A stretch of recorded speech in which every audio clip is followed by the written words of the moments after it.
Welcome to my channel.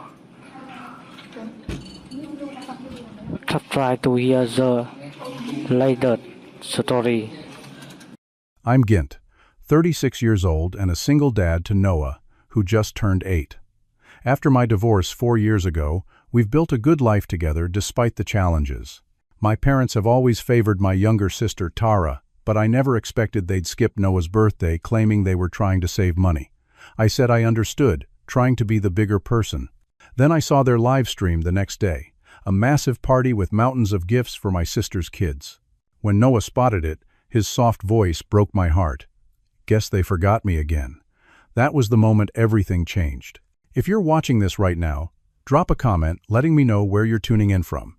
Hit that like and subscribe button, and stick around to see what happens when you finally stand up to toxic family patterns. The favoritism in my family wasn't subtle.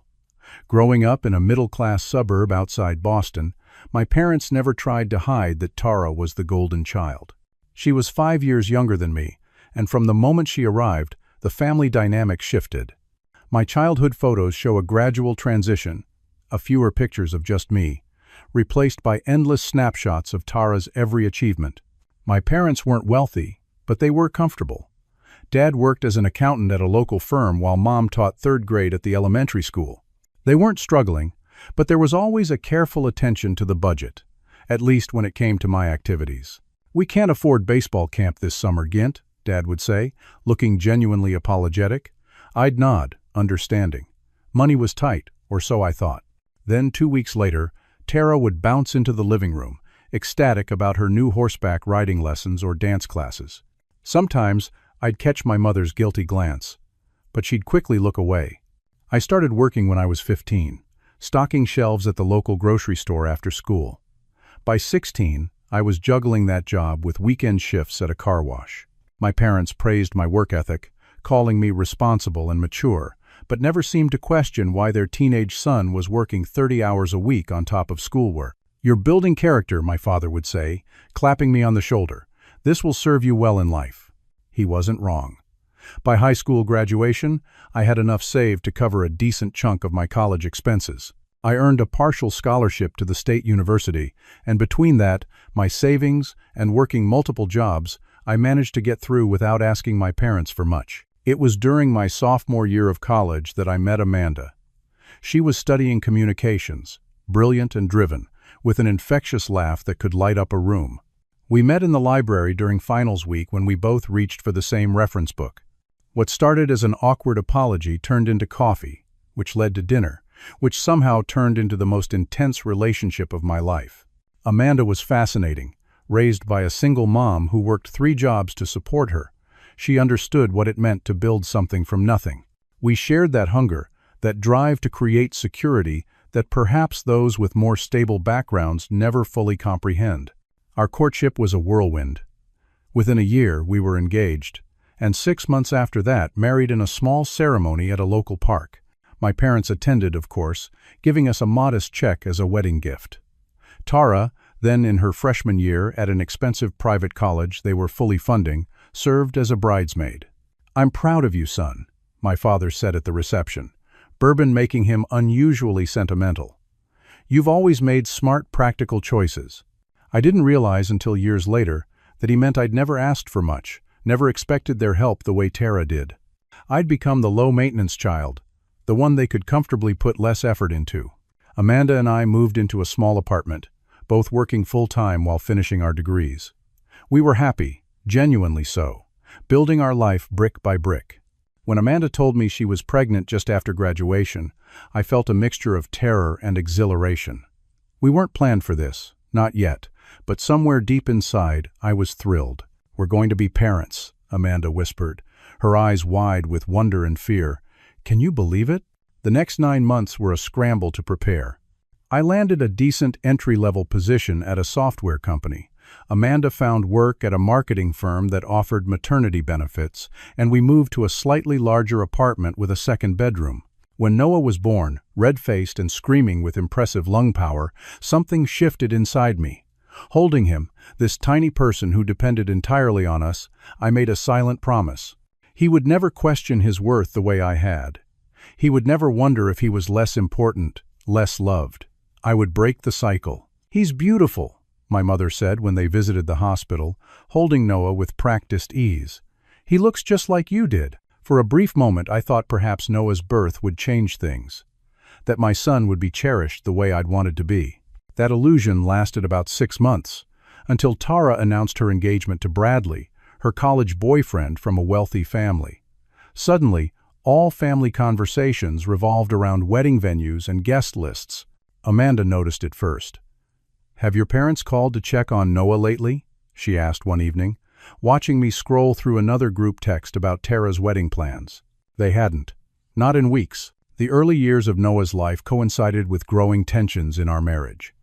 Amanda had returned to work after 3 months, but I could sense her restlessness. She'd take business trips with increasing frequency, coming home with stories of client dinners and networking events that seemed to energize her more than our quiet domestic life. "I feel like I'm missing something," she confessed one night, after Noah had finally fallen asleep. "I love you both, but sometimes I wonder if I'm cut out for this."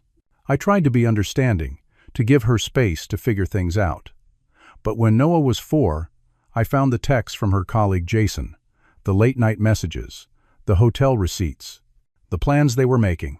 The divorce was surprisingly civil on paper. The emotional reality was devastating. Amanda wanted to pursue her career without restrictions, possibly relocating. She didn't fight me for primary custody. "He's always been more yours than mine," she said during one of our final conversations, a statement that broke my heart for Noah even as it acknowledged the truth. "You're an amazing father, Gent. Better than I am a mother." And just like that, at 32, I became a single father to a confused 4-year-old who couldn't understand why Mommy was moving to Chicago for her big opportunity. My parents offered perfunctory sympathy but were distracted by Tara's first pregnancy. The twins were due in the spring, and the family was buzzing with excitement about the first grandchildren. Except Noah was already their grandchild, had been for 4 years, but somehow he didn't seem to count the same way. The first year after Amanda left was the hardest. Noah would wake up crying in the night, asking for his mother. I'd hold him, rocking gently, explaining as best I could that Mommy still loved him but lived in a different city now. He'd see her on holidays and for 2 weeks in the summer. The confusion in his eyes cut deeper than any pain I'd felt for myself. "But why can't she live with us?" he'd ask, his small voice quavering. I never spoke ill of Amanda. Whatever her failings as a wife or mother, Noah deserved to preserve his relationship with her without my bitterness tainting it. Instead, I focused on creating stability and routine, making our little household work. My job in software development had one significant advantage: flexibility. I negotiated a largely remote position, coming into the office only 2 days a week when Noah was in preschool. The rest of the time, I worked from our small Portland home, balancing code reviews and project deadlines around school pickup and soccer practice. We couldn't afford anything fancy, but our 2-bedroom house had a small backyard where Noah could play. I converted half the garage into a home office where I could work while still keeping an eye on him. We weren't rich by any standard, but we were comfortable. I budgeted carefully, prioritizing Noah's needs while building a modest savings cushion. Noah adjusted better than I'd feared. He was naturally resilient, with a gentle, thoughtful nature that sometimes seemed beyond his years. Perhaps children of divorce develop a particular kind of emotional intelligence, learning to navigate complex adult feelings before they should have to. "Dad, are you sad today?" he'd sometimes ask, studying my face with those serious blue eyes so like his mother's. Even on my worst days, Noah could make me smile. His passion for dinosaurs emerged around age 5, transforming our home into a miniature natural history museum. Plastic dinosaurs roamed our bookshelves, detailed drawings of triceratops and velociraptors covered the refrigerator, and bedtime stories inevitably involved prehistoric adventures. His interests expanded, to include all things science-related. For his 6th birthday, I bought him a kid's microscope, and we spent hours examining leaves, bugs, and whatever else he could find in the backyard. He showed a talent for building things, meticulously constructing elaborate Lego creations or forts from couch cushions and blankets. Birthdays became special traditions for us. I couldn't compete with the extravagance some parents managed, but I made sure each celebration was meaningful. For his 7th birthday, we visited the Science Museum, had pizza with a few friends from school, and spent the evening building a model dinosaur skeleton kit. My parents sent a card with $50 tucked inside. They didn't visit, despite living just a 40-minute drive away. "Will Grandma and Grandpa come next year?" Noah had asked, trying to sound casual as he carefully applied glue to a tiny dinosaur bone. "Maybe," I'd answered, not wanting to promise something I couldn't control. "They've been pretty busy with your cousins." Tara's twin daughters, Sophia and Isabella, were 3 years old and the undisputed center of my parents' universe. Every family gathering revolved around them.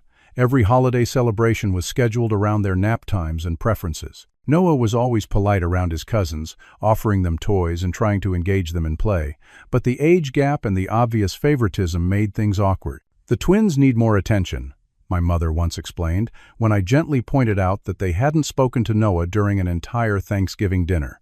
"They're so young, and there are 2 of them. Noah's older and more independent." The irony of using Noah's maturity to justify neglecting him wasn't lost on me. Despite their emotional distance, I maintained a financial relationship with my parents that had evolved over time. When my father faced some health issues 5 years ago and had to retire earlier than planned, their fixed income became a concern. Without much discussion, I'd started transferring $500 monthly to help with their expenses. "Just until we get the medical bills sorted," my father had said initially. But the transfers continued, month after month, year after year. I didn't mind exactly. I was in a position to help, and despite everything, they were still my parents. Noah's grandparents. The only ones he had, since Amanda's mother had passed away before he was born. What I didn't realize was how entitled they'd become to that support, how it had shifted from grateful acceptance to expected income. The monthly transfers became as routine as paying my mortgage or utilities. I never questioned continuing them, even as their demands increased. The property taxes went up again, my mother would mention during our brief phone calls. Or, "Your father's prescription costs are through the roof." I would simply nod, make sympathetic noises, and sometimes increase the transfer amount. All while hoping that somehow, someday, they would see Noah for the wonderful kid he was and give him the grandparent relationship he deserved. As Noah's 8th birthday approached, his excitement grew daily. 8 seemed momentous to him, a significant milestone on the journey to being grown up. He'd been talking about it for weeks, carefully planning each detail with the methodical attention that characterized everything he did.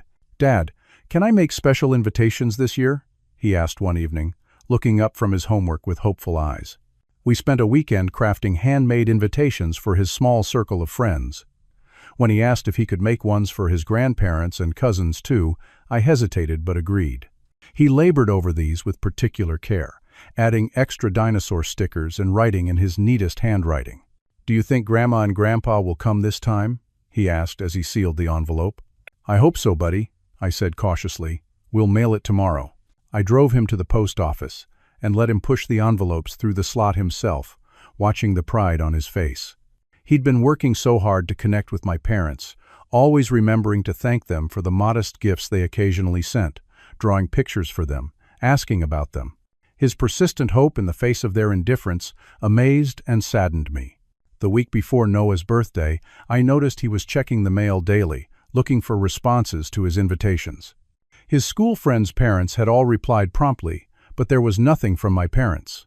I was considering calling them when my phone pinged with a text message. "Mom, sorry, Gent, we're going to have to skip Noah's birthday this year. Trying to save money right now. Things are tight with the house repairs. Maybe next time." I stared at the message, feeling the familiar mixture of disappointment and anger rising in my chest. This would be the 3rd birthday they'd missed. Each previous time there had been a different excuse. My father wasn't feeling well. They had a prior commitment they couldn't break.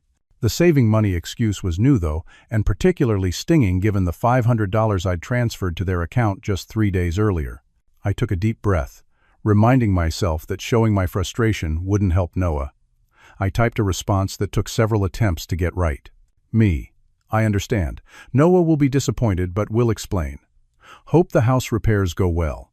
It was civil, adult, understanding.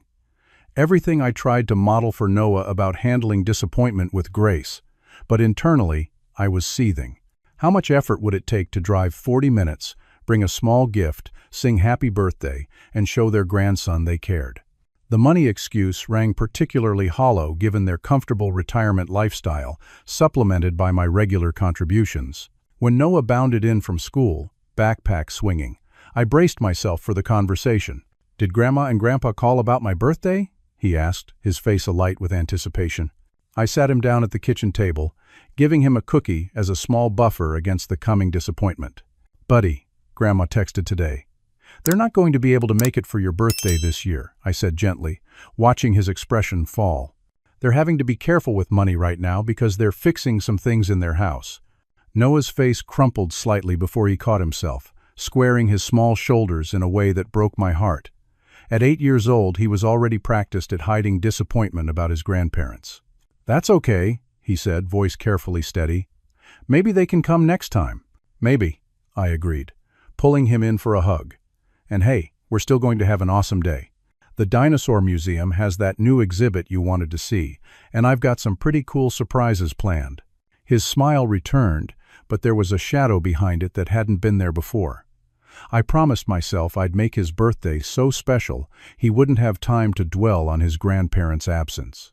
That evening, after Noah was asleep, I went online and ordered 2 additional gifts to add to the ones I'd already purchased. Nothing extravagant, a more advanced microscope kit he'd been eyeing, and a detailed book about prehistoric sea creatures, but things I knew would light up his face. I also called the museum to book a behind-the-scenes tour of the paleontology lab, an extra expense that would thrill him. The rational part of me knew I couldn't buy away his hurt, but the dad in me was determined to try. The next morning, Noah was back to his usual excited birthday countdown, but I noticed he didn't mention his grandparents again. Instead, he focused on the friends who were coming and the museum trip. His resilience simultaneously impressed and saddened me. "Dad, can we invite Miss Jenkins from next door to have cake with us?" he asked over breakfast. "She always asks about dinosaurs when I see her." Our elderly neighbor had become a surrogate grandmother figure, always taking time to listen to Noah's elaborate explanations of prehistoric eras. Unlike my parents, she seemed genuinely interested in his passions. "That's a great idea," I told him. "I'm sure she'd love to come." As the day progressed, I found myself growing increasingly angry at my parents. Not for my sake, I'd long ago accepted their limitations, but for Noah's. Their casual dismissal of an important day in his life was part of a pattern that had persisted since his birth. The saving money excuse particularly grated, knowing what I did about their finances and my contributions to them. That night, after Noah was asleep, I sat on the couch with a cup of tea, reflecting on the years of similar behavior. The way they'd miss Noah's school performances but attend every recital or soccer game for the twins. The Christmas where Noah's single gift sat dwarfed by the mountain of packages for Sophia and Isabella. The way they'd interrupt Noah mid-sentence to coo over something one of the twins did. I'd always made excuses for them, both to Noah and to myself. They were older, the twins were younger and needed more attention, they had limited energy and resources. But sitting there in the quiet living room, I finally acknowledged the truth. They weren't going to change. And I had been enabling their behavior, both by making excuses and by literally funding it with my monthly payments. Still, I resolved to keep my feelings to myself and focus on making Noah's birthday special. He deserved a day uncontaminated by adult resentments and family drama. I would put aside my anger and make sure his 8th birthday was one to remember for all the right reasons. The day before Noah's birthday dawned bright and clear, a perfect early autumn Saturday. Noah was spending the morning with his friend Tyler, giving me time to wrap his presents and set up some decorations.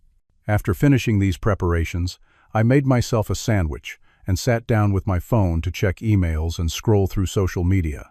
A notification popped up that my sister Tara was live streaming on Facebook. I rarely watched her posts, which typically showcased the twins' activities or her home renovation projects, but mindlessly clicked on it while eating. The video loaded, showing a backyard transformed into an elaborate birthday wonderland. A professional-looking banner stretched across the fence. "Happy 5th birthday, Sophia and Isabella." Beneath it stood a table piled with wrapped gifts, at least 20 packages in various sizes. Catered food was arranged on a buffet table, complete with a chocolate fountain and custom cupcake tower. Tara's voice narrated from behind the camera. The party planners just finished setting up. Everything looks amazing for the girl's birthday tomorrow. Tomorrow, the same day as Noah's birthday. I felt a cold weight settle in my stomach as the camera panned to show my parents helping arrange party favors on a table. My mother was carefully positioning gift bags, while my father inflated balloons with a helium tank. Mom and Dad have been absolute lifesavers helping with all the preparations, Tara gushed. And wait until you see the presents they brought for the girls. The camera swung to reveal 2 identical large gift boxes wrapped in silver paper with elaborate bows. From their size and shape, they looked like the deluxe dollhouses the twins had been wanting, each retailing for around $300. My mother beamed at the camera. We wanted to make it extra special for our little princesses turning 5. Such a big milestone birthday. I sat frozen, sandwich forgotten, as the implications sank in.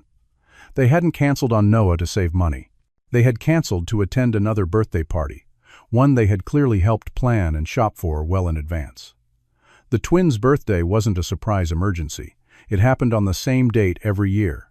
My parents had deliberately chosen one grandchild's celebration over another's. We're so glad we could make it special for the girls, my mother continued, adjusting a streamer. These birthday memories are so important. The hypocrisy was staggering. For Noah, their only other grandchild birthdays apparently weren't important enough to even acknowledge with a phone call, let alone their presence. Dad, what are you watching? Noah's voice behind me made me jump. I hadn't heard him come in. Tyler's mom must have dropped him off early. I fumbled with my phone, trying to close the video, but it was too late. Noah had seen enough to recognize his grandparents and the birthday decorations. Is that a party at Grandma and Grandpa's house? He asked, moving closer to see the screen. It's at Aunt Tara's, I said carefully, for the twins' birthday tomorrow. Noah stood very still, his eyes fixed on the screen where my parents were now helping Tara arrange an elaborate 5-tier cake. I could see the calculations happening behind his eyes, connecting tomorrow's date with his own birthday, understanding that his grandparents had chosen his cousins over him, realizing the saving money excuse had been a lie. His voice was barely audible when he finally spoke. Guess they forgot me again. 6 words that shattered my heart. I closed the video and pulled him into a hug, feeling his small body rigid against mine. They didn't forget, buddy. They just... I trailed off, unable to find an explanation that wouldn't either lie to him or hurt him further. It's okay, Dad, he said, pulling back with a forced smile that looked wrong on his 8-year-old face. I don't care. We're going to have a way better birthday anyway. His attempt to be brave, to protect me from his hurt, was unbearable. I ruffled his hair, keeping my voice light through sheer force of will. You bet we are. Why don't you help me finish hanging these streamers? For the rest of the afternoon, Noah threw himself into birthday preparations with determined cheerfulness. But I caught the moments when his smile slipped, when he thought I wasn't looking. The confused hurt in his eyes when he thought about what he'd seen.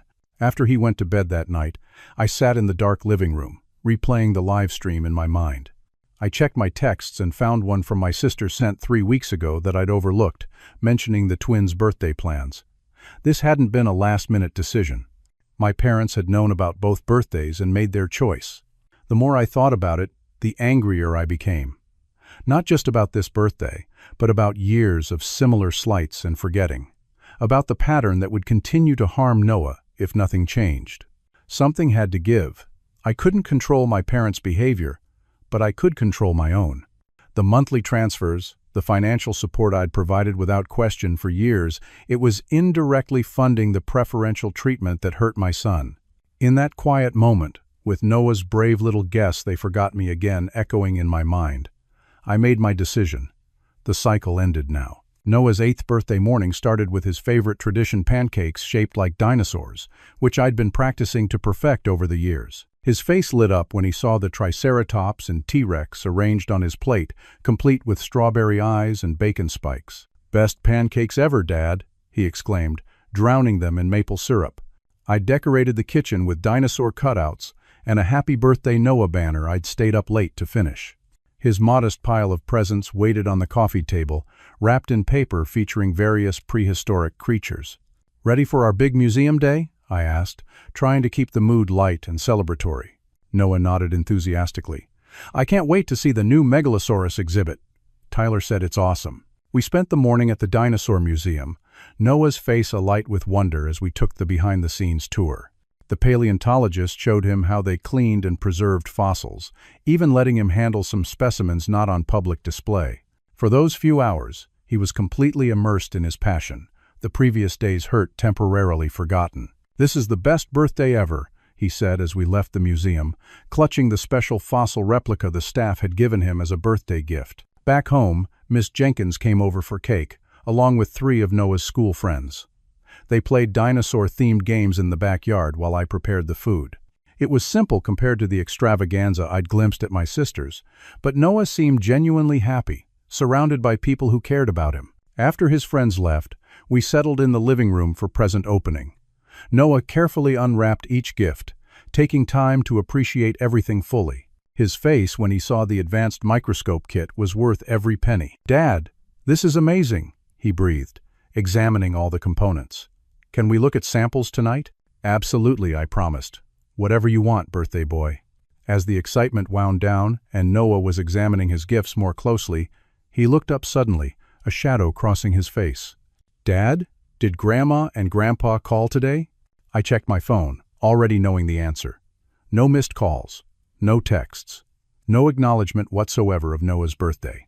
"Not yet, buddy," I said gently. Noah nodded, his expression carefully neutral. "That's okay. They're probably busy with the twins." In that moment, watching my son make excuses for the people who should have been celebrating him, something hardened inside me. The decision I'd been contemplating since yesterday crystallized into certainty. "Why don't you set up your microscope while I take care of something quick?" I suggested, keeping my voice casual. Noah eagerly began unpacking his new gift while I stepped into my home office. I closed the door, took a deep breath, and opened my banking app. With a few taps, I navigated to the recurring transfers section and found the monthly payment to my parents.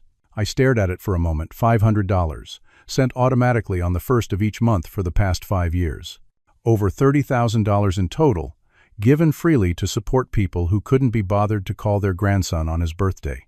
I pressed cancel recurring transfer and confirmed the action. A weight I hadn't fully recognized lifted from my shoulders. This wasn't about punishing them. It was about no longer enabling behavior that hurt Noah. It was about establishing boundaries I should have set years ago. I composed a brief text to my parents.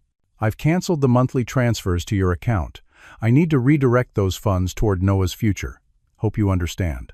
I kept it simple, factual, without accusations or anger. Then I turned off my phone, not interested in their immediate reaction. Tonight was about Noah. When I returned to the living room, Noah had arranged slides and specimens on the coffee table, his face intent with concentration. "Dad, come look at this leaf cell. You can see everything." For the rest of the evening, we explored the microscopic world together. We ordered his favorite pizza for dinner, watched a documentary about ocean dinosaurs, and built a blanket fort in the living room where Noah insisted we sleep like paleontologists at a dig site. As he drifted off to sleep beside me, dinosaur book still open on his chest, I studied his peaceful face. He deserved so much better than the conditional love my parents had offered. I couldn't control their choices, but I could control mine. And I chose Noah, his well-being, his self-esteem, his happiness over maintaining a financial relationship that implicitly condoned their behavior. The $500 would now go directly into Noah's college fund each month, an investment in his future rather than subsidizing those who undervalued him in the present.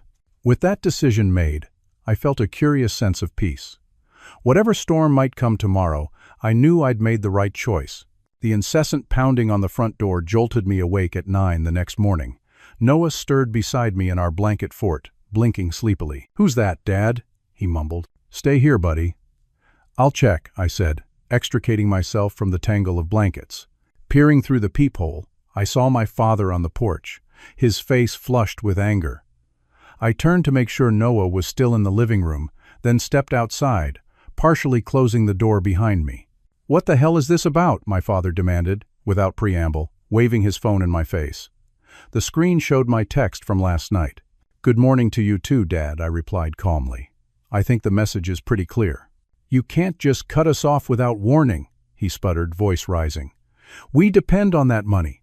I was acutely aware of the neighbor's curtains twitching, curious about the commotion. Mrs. Abernathy across the street had paused while watering her plants to watch openly. "Let's keep our voices down," I suggested, maintaining my composure. "I don't think this needs to be a neighborhood spectacle." "Don't tell me to calm down," he shot back, still nearly shouting. "Your mother is beside herself. How are we supposed to manage our budget with this surprise?" I took a measured breath. It shouldn't be a surprise that actions have consequences. Yesterday was Noah's birthday. And? What does that have to do with anything? The genuine confusion on his face was almost laughable.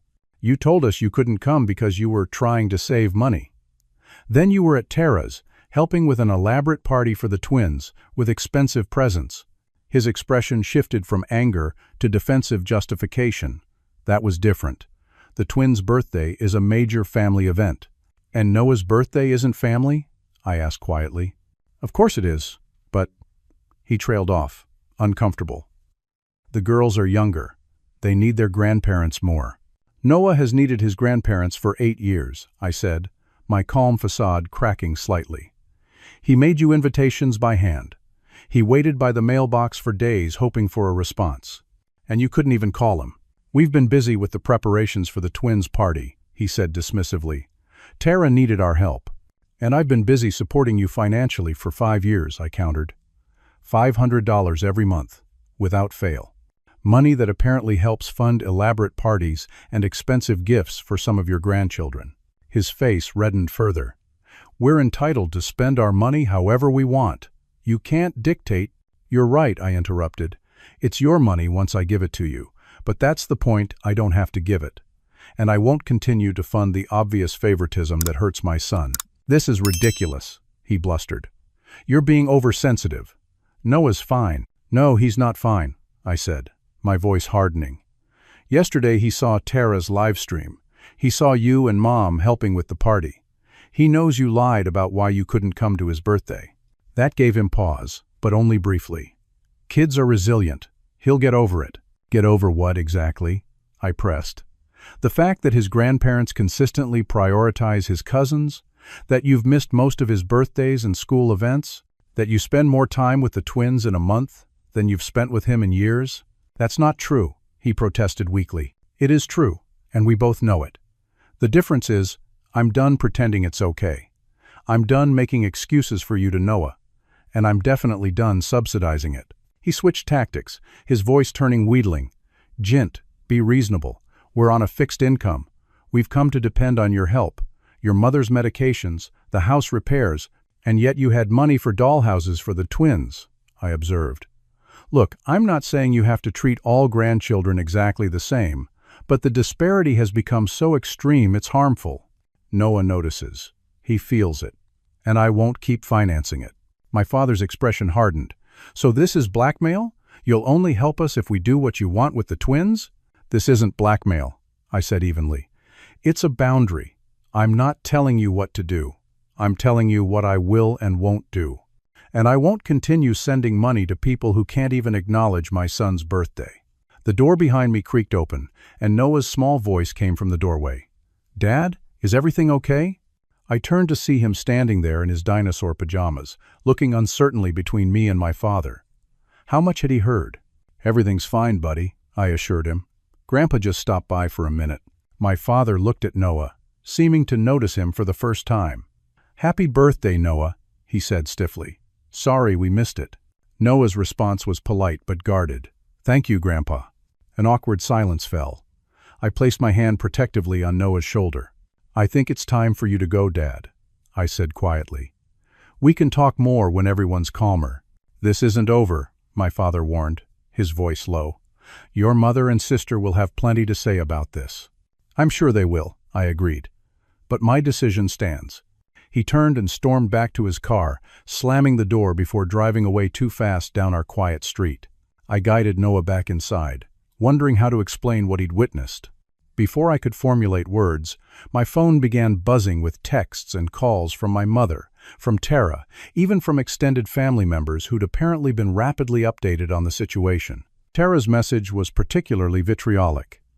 "How dare you take your jealousy of my children out on Mom and Dad? They've done everything for you, and this is how you repay them? By cutting them off when they need help?" I set the phone aside without responding. The narrative was already being crafted. I was the ungrateful son punishing his parents out of jealousy and spite. The truth that I was protecting my son from continued hurt didn't fit their preferred story. My mother's approach was different, a voice message dripping with martyrdom. "Jint, darling, I think there's been a terrible misunderstanding. Of course we care about Noah. We've just been so overwhelmed lately. Please call me back so we can sort this out." No acknowledgement of the lie. No real apology. Just damage control now that the money was in jeopardy. Ignoring the barrage of communications, I focused on Noah. "Want some breakfast, buddy? We've got leftover birthday cake." "Dad?" he asked, looking up at me with serious eyes. "Are you fighting with Grandpa because of me?" "No," I said firmly, kneeling to his level. "This isn't because of you. This is about grown-up issues between me and your grandparents. None of it is your fault." "But I heard Grandpa say something about money," he persisted. "Are we in trouble?" "Not at all," I assured him. "I've just decided to use some money differently than before. We're completely fine." He seemed to accept this, though I suspected he understood more than he let on. Noah had always been perceptive, sometimes too much so for his age. Throughout the day, the calls and messages continued. Extended family members I rarely spoke with suddenly had opinions on my cruelty toward my parents. My cousin Mark, who lived across the country and hadn't seen Noah in years, felt entitled to lecture me about family loyalty. By evening, I'd muted most contacts, focusing instead on helping Noah set up experiments with his new microscope. When my phone rang with my sister's number for the 5th time, I finally answered. "How could you embarrass Mom and Dad like this?" Tara demanded without greeting. "They were in tears at the twins' party." "Interesting that they made it to the party despite being so distraught," I observed. "This is all because you're jealous," she continued. "You've always resented how close I am with Mom and Dad. This isn't about me or you, Tara. It's about Noah." "Oh, please," she scoffed. "Noah's fine. Kids don't care about this stuff." "Actually, they do," I countered. "And Noah deserves grandparents who show up for him, not just his cousins. The twins are younger. They need more attention." The familiar refrain. "Noah was young once too," I reminded her. "They didn't show up then either." The conversation deteriorated from there, ending with Tara threatening that I'd regret turning my back on family. I ended the call feeling drained but more convinced than ever that I'd made the right decision. Later that night, a final text came from my mother. "We're willing to put this unfortunate misunderstanding behind us if you'll reconsider your harsh decision. Family should support each other, Jint." I stared at the message for a long time, noting what it didn't contain: any acknowledgement of Noah, any apology for lying, any recognition of the real issues at hand. It confirmed everything I needed to know about the choice I'd made. 2 months passed. The initial storm of angry calls and manipulative messages gradually subsided, replaced by sporadic guilt trips that grew less effective with each attempt. I remained firm in my decision. No more financial support without genuine relationship change. The $500 that had gone to my parents now went directly into Noah's college fund each month. I showed him the growing balance occasionally, explaining that this was an investment in his future, something all parents and grandparents should prioritize. More surprising than the financial shift was the emotional one. Our home felt lighter somehow, as if freed from an invisible tension I hadn't fully recognized until it was gone. Noah seemed more relaxed, too. His smiles more genuine, his confidence growing. One evening, as we worked on his science project, a detailed model of a dinosaur dig site, I noticed the change most clearly. "Dad, can I invite Joey and Marcus over this weekend to see the museum exhibit?" he asked, carefully placing tiny bones in his miniature excavation. 6 months ago, Noah would have hesitated to ask for playdates, worried about being too demanding. Now he asked freely, confident in his worth and place in the world. "Sure, buddy. We can take them Saturday if their parents are okay with it." He nodded, then after a moment of contemplation, added, "I don't mind if Grandma and Grandpa don't come to stuff anymore." The statement caught me off guard. "You don't?" He shrugged, focusing intently on a particularly small fossil placement. "Not really. It's better when people want to be somewhere, you know? Like Miss Jenkins really wants to see my projects. She asks questions and remembers things I told her before." From the mouths of babes. Noah had articulated something I'd been feeling but couldn't quite name. The performative aspects of family, the obligatory visits, the hollow gestures, had no real value compared to genuine interest and care. "That's pretty wise, Noah," I told him, ruffling his hair. "You're right that it's better to have people around who really want to be there." He nodded, satisfied with both the conversation and the fossil placement. "Can we have pizza with Miss Jenkins tomorrow? I want to show her my new microscope slides. I think she'd love that." The unexpected support came from my father's sister, Aunt Elaine, who called one evening after Noah was asleep. "I heard about what happened," she said without preamble. "And before you get defensive, I think you did exactly the right thing." Her validation was startling. "You do? Your father has always played favorites," she said matter-of-factly. "He did it with us growing up. I was the forgotten middle child between two golden boys. He's doing the same pattern with the grandchildren. Some people never change, Gint." We talked for nearly an hour, her stories of childhood slights and adult disappointments eerily similar to my own experiences. "I wish I'd had your courage to set boundaries earlier," she admitted. "Might have saved me years of therapy." Her call was healing in a way I hadn't anticipated, confirmation that I wasn't overreacting or imagining the treatment Noah had received. A week later, a letter arrived from my parents. Not an email or text, but a formal letter on stationery, signed by both of them. I opened it with trepidation. "Dear Gent, after much reflection, we realize we may have been insensitive regarding Noah's birthday. It was never our intention to hurt him or you. Family is everything to us, and we hope we can find a way forward that heals these unfortunate misunderstandings. We miss our regular conversations and would very much like to repair this rift between us. Perhaps we could meet for coffee next week to discuss how to move forward. With love, Mom and Dad." I read it several times, noting what was present and what was conspicuously absent. No real acknowledgement of the pattern of behavior, no specific apology, no mention of changing anything concrete. Just vague misunderstandings that needed healing, with the unstated but clear implication that resuming financial support would be part of that healing. My response was measured but firm. "Mom and Dad, I appreciate your letter. I agree that family is important, all family, including Noah. I'm open to meeting, but I want to be clear that this isn't just about one missed birthday. It's about years of Noah being treated as less important than his cousins. If you're genuinely interested in having a relationship with Noah, that would need to include acknowledging his importance as your grandson, making regular efforts to be present for his important events, showing interest in his life and activities, treating him with the same enthusiasm you show for the twins. I'm not asking for identical treatment, just for Noah to be valued as an equal grandchild. Let me know if you're open to discussing these specific points." Gent. Their response came 3 days later, a slightly defensive but ultimately conciliatory agreement to meet and discuss all concerns. We arranged to meet at a coffee shop halfway between our homes, neutral territory for what promised to be a difficult conversation. The meeting was awkward but productive.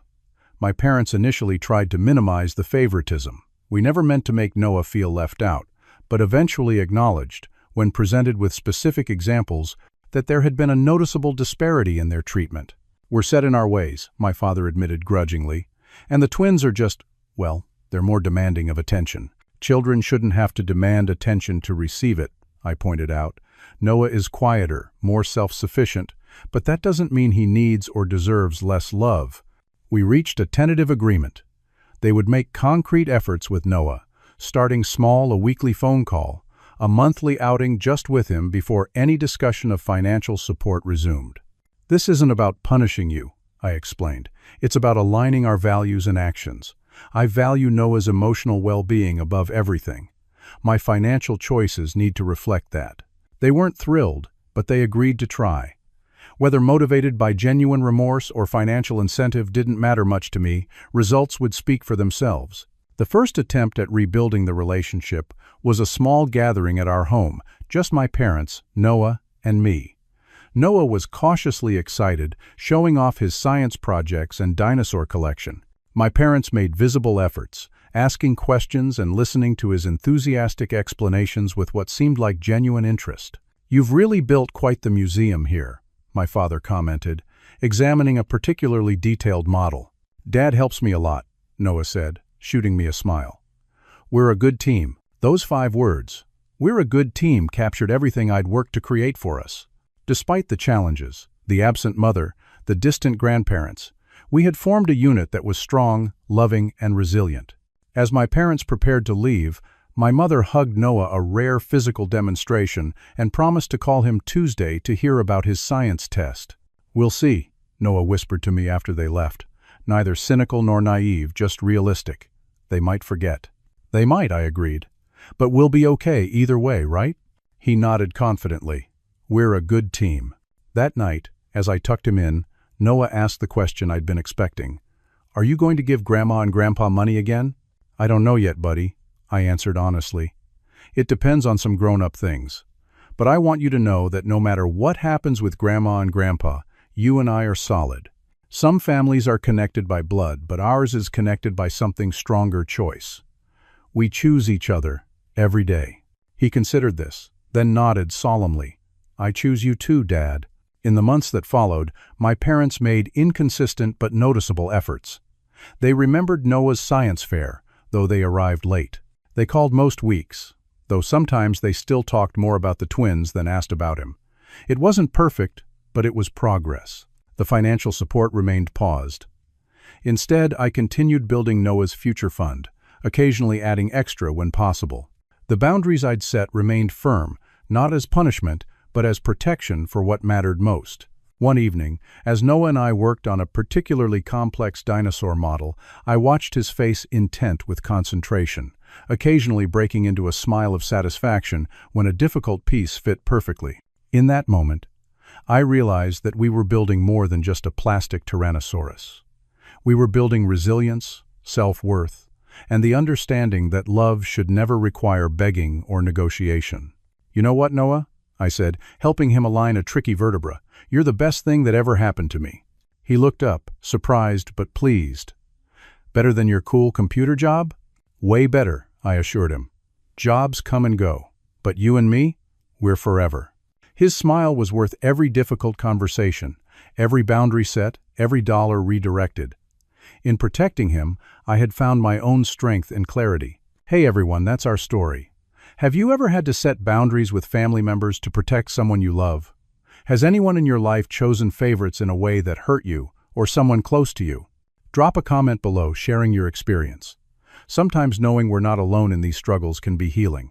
And if you found value in this story, please hit like, subscribe, and share with someone who might need to hear it. Remember, true family is about who chooses you daily, not just who's connected by blood.